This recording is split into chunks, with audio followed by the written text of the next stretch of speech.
Hi, everybody. Ladies and gentlemen, the Vietnamese community, thank you for taking the time to talk to us and for coming to Montreal. Xin chào tất cả mọi người. Con là Phan Quỳnh thật là một vinh dự cho con được đến đây ngày hôm nay để nói chuyện với cộng đồng. Con xin chân thành cảm ơn ban tổ chức đã cho con có cơ hội này. I'm trying. Vì con nói tiếng Pháp và tiếng Anh giỏi hơn tiếng Việt, và vì sự có mặt của các bạn trẻ, con xin nói chuyện bằng tiếng Anh. Con xin cảm ơn các thông dịch viên là dược sĩ Lan Thúy Mai.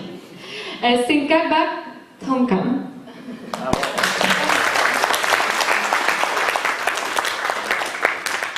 I will speak in English today because we have people who don't speak French. So my name is Valerie, and my Vietnamese name is Phan Quỳnh.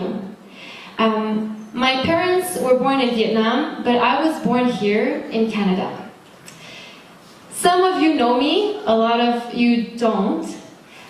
You're wondering, who is this girl? And that's the real question.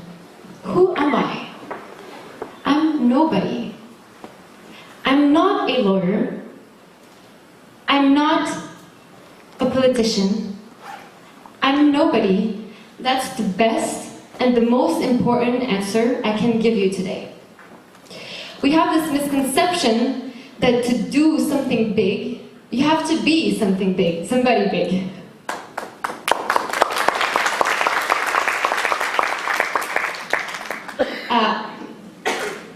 Yet, I'm here in front of you because I care. And if you're here, sitting here in this room listening to me, you care too.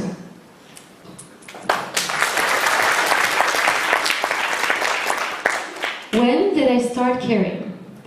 The first time in my life that I heard about human rights, I was about 15 years old. I entered the Amnesty International group of my high school, and I didn't know nothing about human rights. That year wasn't about Vietnam. It was about the Middle East, Egypt, if I remember well. I remember sitting at my first Amnesty International conference, listening to a witness. He was a prisoner of conscience that had been imprisoned for speaking up against his government. And he was telling the whole crowd the worst and the most painful moment of his life. He was freed after an international campaign. I don't remember his face, but I remember that he thanked us. He thanked the millions of Amnesty members that were part of his life and part of his freedom that day. And I remember thinking, for the first time in my life, that I was doing something right.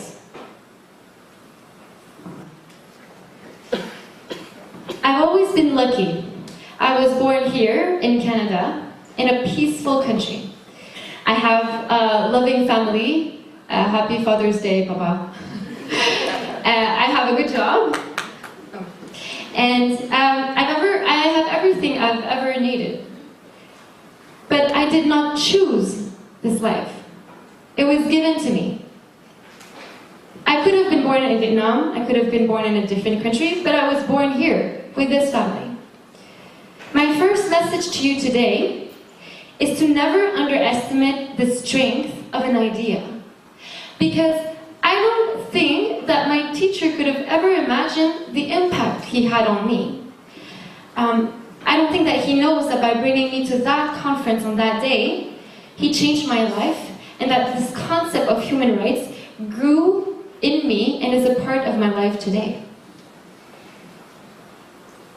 Why should we care when it's so far away from us? If we believe that all men are born equal, then we should believe in human rights for all.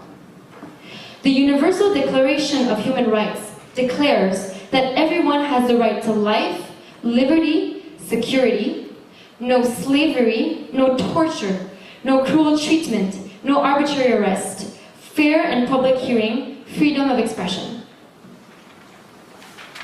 So why should we care when it's so far from us?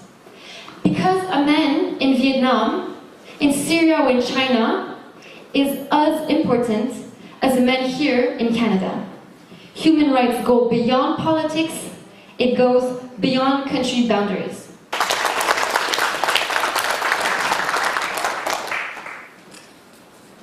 People have been asking me what I've been doing for the past few months. So about 3 months ago, I decided to do something concrete for Vietnam. I decided to start talking to different people in my life. I was surprised to see that others had the same views as me. Together, we decided to start a movement to amplify the truth about Vietnam called Vietnamplify. It's not a registered organization. I know that in Canada we have hundreds of Vietnamese associations.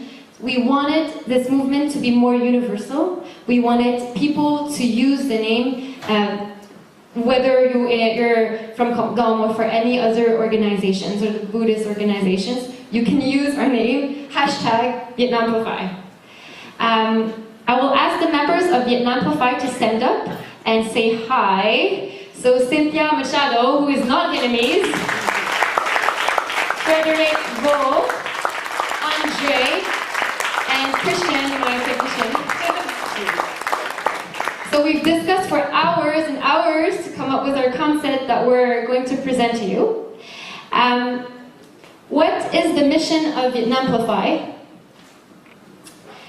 We want to raise awareness to people around the world about the human rights situation in Vietnam with an emphasis on freedom of speech. We believe that freedom of speech is the most, and particularly is the most important to contribute to peace and to the sustainable development of a society. To promote human rights to young Canadians in general, because the future belongs to the youth. I'm sorry. The future belongs to the youth. And to put the Vietnamese government under international pressure until they have respected all human rights. Why Vietnam? So as a movement, we want human rights for all the countries of the world. But it happens that Vietnam is a good example of a country where human rights are particularly not well respected. So in 2016, Vietnam ranked 175 out of 180 countries in the world for media freedom, according to Reporters Without Borders. While my generation often hears about North Korea or Syria, we barely ever hear about Vietnam on the Western media. When I ask my friends, or even my younger family members, about their opinion on Vietnam, they think about the beautiful landscape, they think about the food, which is amazing. But they don't know more. And it's not their fault. They don't know more because the Vietnamese government controls the media and do not want us and do not want the world to know more. So we need to work even here in Canada. What is our approach? So we want to educate the youth on the Vietnamese, on the violations of human rights in Vietnam. If you want to speak to the youth, you have to speak their language. And their language is cell phones. Can I see your cell phones? Cell phones. See? Hi. On social media, we're creating Facebook, Instagram, and Twitter accounts. And this week, our movement was working on our first promotional video that we want to put on Facebook and on YouTube. So here are some of the pictures of the set. So as you can see, the set is very international. Not only, oh, this is a Vietnamese guy, but the other ones are not Vietnamese. And I think it's important to include the Canadians in this movement. And this is our producer. And finally, on August 20th, so save the date, that's a Sunday, we are organizing our first conference in Montreal. We decided to choose Concordia University for two reasons. It's a center of education that all the young people, university students can relate to, and it's in the heart of Montreal. It will be in French and in English, and there will be different speakers at that conference. So here is a list of the speakers. Oh yeah, so Sunday, August 20th, 2017, from 12 to 15. So here are some of the speakers. Senator Ngo, Michael Simkin, who's a lawyer, who's an entrepreneur and activist, and he has defended the refugees that protected Snowden in Hong Kong. So he's a very big shot. He's been in the newspaper lately, and he's very interested. We have Frederic Vaux, and yes.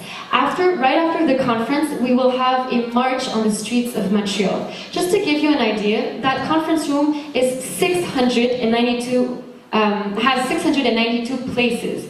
So if I can fill that room with 692 people, these people can walk on the street. Do you imagine St. Catherine Street with 692 Vietnamese people?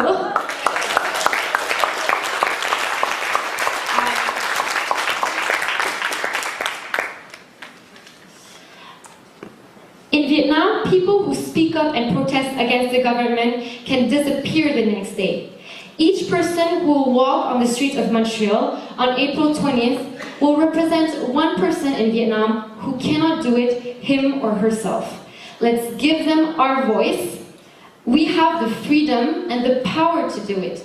Let's show the media that we care about Vietnam.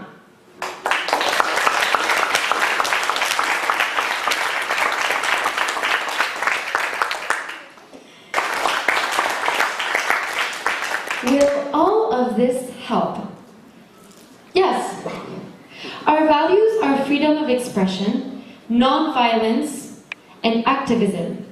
Activism because we believe in actions. We need to make it clear to our Canadian government that we, Canadians, including the youth, want human rights for Vietnam. We need the population to know more so that our politicians have no choice but to follow us.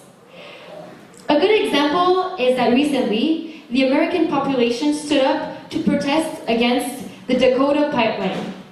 And Obama had to respond to the demand of the population. He couldn't sweep it under the rug.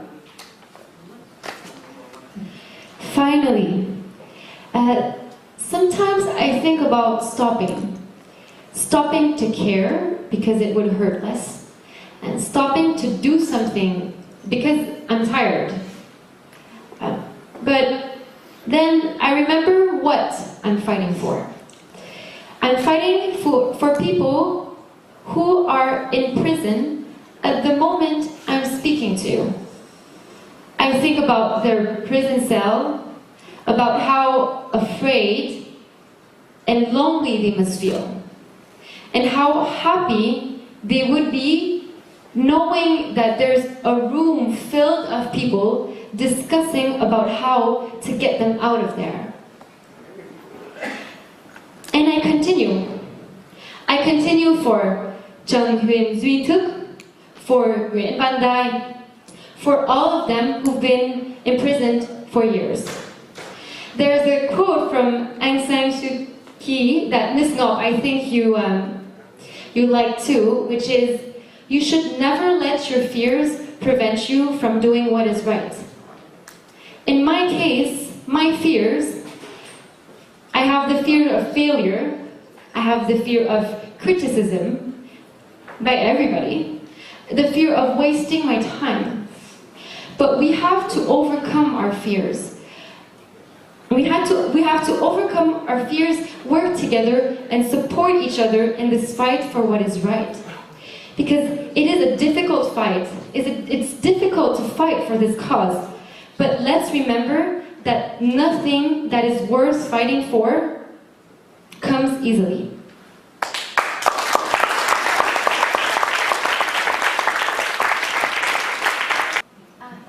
Well, so the last thing I want to say is, if you look at Amnesty International, the symbol is a candle, and it's just to remind ourselves that in the darkness, we can always choose to light a candle. Thank you.